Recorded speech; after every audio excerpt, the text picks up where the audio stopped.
جو یاد کریں گے انہیں موسموں سے گزرنا ہوگا، گرمی محسوس ہوگی، سردی لگے گی، بڑھاپا آئے گا، جوانی گزرے گی، کبھی کوئی چیز ملے گی، کبھی بھوک و افلاس آ جائے گا، صحت و بیماری، یہ جو ایک جسے آپ فطری طریقہ کار، ایک نیچرل پروسیس جو ہے اس میں سے آپ کو گزرنا ہوگا، اسی فطری طریقہ کار کے مطابق آپ کی زندگی ہوگی۔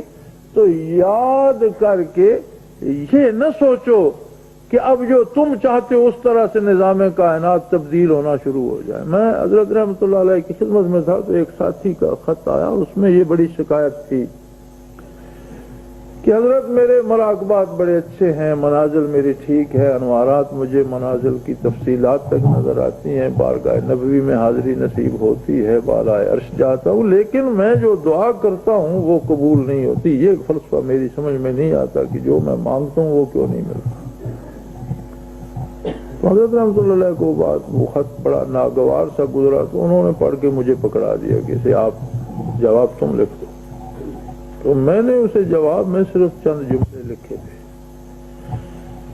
کہ جب تم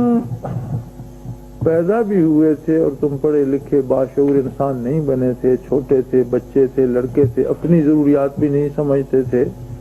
تو جب سے اللہ نے یہ کائنات بنائی ہے تب سے لے کر اس وقت تک وہ اکیلا ہی چلا رہا تھا۔ اب تم میں کچھ تھوڑی سی سمجھ آ گئی، تم چاہتے ہو تم اس کا ہاتھ بٹاؤ، لیکن کل پھر تم نہیں ہوگے، پھر اسے اکیلا ہی چلانا پڑے گی، اس لیے وہ نہیں چاہتا کہ اس تھوڑے سے عرصے میں بھی تمہاری مدد لے، اسے اس کا اپنا کام کرنے دو، وہ تمہارا محتاج نہیں ہے۔ تمہیں اس نے دعا مانگنے کا حق اس لیے دیا ہے کہ تم اس سے بات کرنے کی سعادت سے مشرف ہو جاؤ، لیکن دعا کو حکم مت سمجھو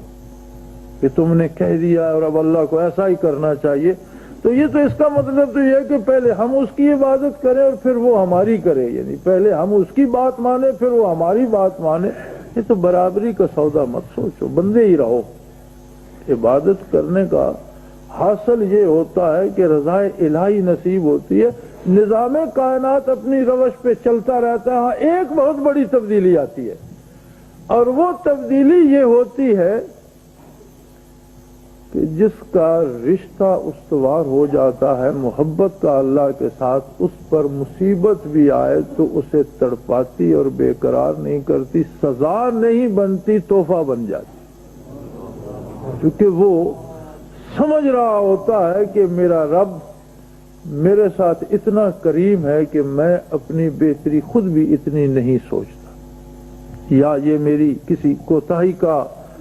اثر ہے، مجھ سے کوئی خطا ہوئی، میں نے کوئی بد پرہیزی کی، اس سے پیٹ میں درد ہونا چاہیے تھا، لیکن جتنا ہو رہا ہے اس میں بھی اللہ کا احسان ہوگا، میری بد پرہیزی زیادہ ہوگی، درد کم ہو رہا ہے، اسے یہ احساس و شعور سکون بخشتا ہے۔